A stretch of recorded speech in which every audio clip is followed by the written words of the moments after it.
Ako'y isa lamang sa mga instrumento ng Panginoong Diyos upang magising ang diwa at puso ng aking mga kababayan. At higit sa lahat, ang diwa at puso ng mga kabataan. Katulad nila, ako ay isang bata rin lamang. Ngunit, maaga akong namulat dahil sa aking mga nakita at narinig. Isa na lamang rito ang pagkaaklas sa Cavite at ang pagkamatay ng 3 paring martir. Walang mga alipin kung walang magpapaalipin. Mga kasama, ang pagkapato ni Gobernador General Esquerda ng personal na buwis ay hindi na tama.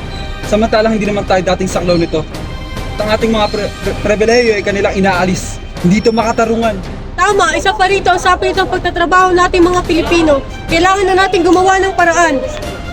Marami na rin Pilipino ang tumututol sa mga patakaran at pagbabagong kanilang ipinatutupad. Ang mga patakarang ipinapatupad ng mga Kastila ay wala na sa katarungan. Lubha na tayong nagbabayad ng mga buwis. Dagdag pa rito ang polo reservation na pinapatupad nila. Para sa karapatan natin mga Pilipino magagawa. Tama! Para sa karapatan ng manggagawang Pilipino, para sa pagkakapantay-pantay.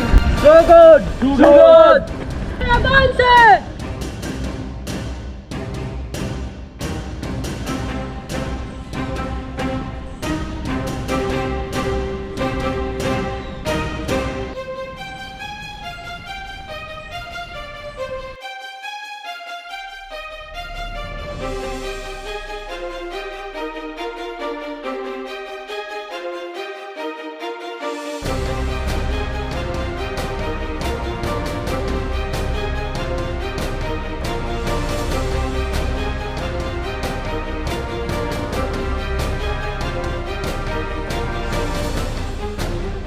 Kay noticia para los 3 sacerdotes Gómez Burgos Zamora.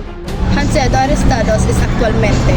Se encuentran en la comisaría. Les informaron de sus cargos esta mañana.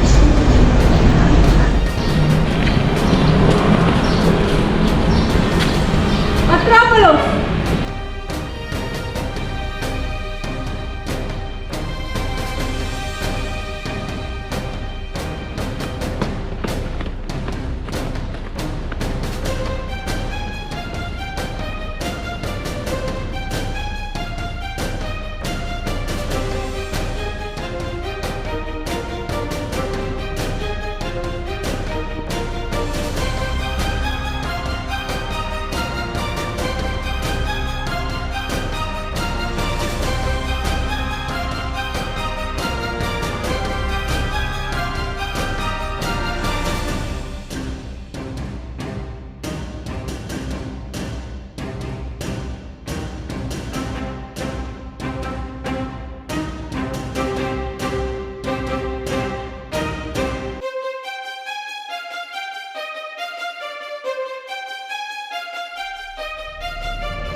Ihip ng hangin na kapagbabago sa iyong pananaw at magtatanong sa iyong isipan kung Espanya ba talaga ang ating kalaban.